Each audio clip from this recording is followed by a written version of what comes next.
2030ರಲ್ಲಿ ಭಾರತದ 40% ಜನಕ್ಕೆ ಕುಡಿಯೋದಕ್ಕೆ ನೀರೇ ಇರೋದಿಲ್ಲ ಅಂತ ಒಂದು ರಿಸರ್ಚ್ ರಿಪೋರ್ಟ್ ಹೇಳ್ತಾ ಇದೆ. ಇದೇ ಕಾರಣಕ್ಕೆ ನಮ್ಮ ಇಂಡಿಯನ್ ಗವರ್ಮೆಂಟ್ 2 ಲಕ್ಷ ಕೋಟಿಯನ್ನ ಸ್ಪೆಂಡ್ ಮಾಡ್ತಾ ಇದೆ ವಾಟರ್ ಮ್ಯಾನೇಜ್ಮೆಂಟ್ ಮೇಲೆ. ಈ ವಾಟರ್ ಕ್ರೈಸಿಸ್ ಇಂದ ಮತ್ತೆ ಇಂಡಿಯನ್ ಗವರ್ಮೆಂಟ್ ನ ಹೊಸ ಪ್ರಾಜೆಕ್ಟ್ ಗಳಿಂದ ಲಾಭ ಮಾಡುವಂತಹ 3 ವಾಟರ್ ಮ್ಯಾನೇಜ್ಮೆಂಟ್ ಸ್ಟಾಕ್ಗಳು. ಮೊದಲನೇದು ಎನ್ವಿರೋ ಇನ್ಫ್ರಾ ಇಂಜಿನಿಯರ್ಸ್ ಅಂತ. 2024ರಲ್ಲಿ 65% ರೆವೆನ್ಯೂ ಗ್ರೋತ್ ಜೊತೆಗೆ ವೇಸ್ಟ್ ವಾಟರ್ ಟ್ರೀಟ್ಮೆಂಟ್ ಪ್ಲಾಂಟ್ಸ್ ಮೇಲೆ ಕೆಲಸ ಮಾಡ್ತಾ ಇದೆ ಈ ಕಂಪನಿ. ಎರಡನೇದು ವೆಲ್ಸ್ಪೂನ್ ಕಾರ್ಪೊರೇಷನ್ ಲಿಮಿಟೆಡ್.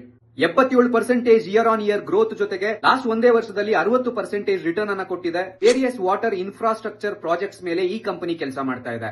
ಇನ್ನು ಮೂರನೇ ಸ್ಟಾಕ್ ಶಕ್ತಿ ಪಂಪ್ಸ್ ಲಿಮಿಟೆಡ್ ಅಂತ. ಲಾಸ್ಟ್ ಒಂದೇ ಒಂದು ವರ್ಷದಲ್ಲಿ 340% ರಿಟರ್ನ್ ಇನ್ವೆಸ್ಟರ್ಸ್ ಗೆ ಕೊಟ್ಟಿದೆ ಈ ಸ್ಟಾಕ್. ಈ ಸ್ಟಾಕ್ ಎಸ್ಪೆಷಲಿ ಅಗ್ರಿಕಲ್ಚರಲ್ ಕೆಲಸಗಳಿಗೆ ಇನೋವೇಟಿವ್ ವಾಟರ್ ಮ್ಯಾನೇಜ್ಮೆಂಟ್ ಸರ್ವಿಸ್ ಅನ್ನ ಕೊಡ್ತಾ ಇದೆ. ರೈತರಿಗೆ ಇದರಿಂದ ತುಂಬಾ ಹೆಲ್ಪ್ ಆಗ್ತಾ ಇದೆ. ಸೊ ಈ 3 ಸ್ಟಾಕ್ ಮೇಲೆ ಒಂದು ಕಣ್ಣಿಟ್ಟಿರಿ. ಅದೇ ರೀತಿ ವಾಟರ್ ಅನ್ನೋದು ತುಂಬಾ ಅಮೂಲ್ಯವಾದದ್ದು. ಸೇವ್ ವಾಟರ್ ಅಂತ ಹೇಳ್ತಾ ಈ ರೀಲ್ ಅನ್ನ ಆದಷ್ಟು ಇನ್ವೆಸ್ಟರ್ ಫ್ರೆಂಡ್ಸ್ ಗೆ ಶೇರ್ ಮಾಡಿ.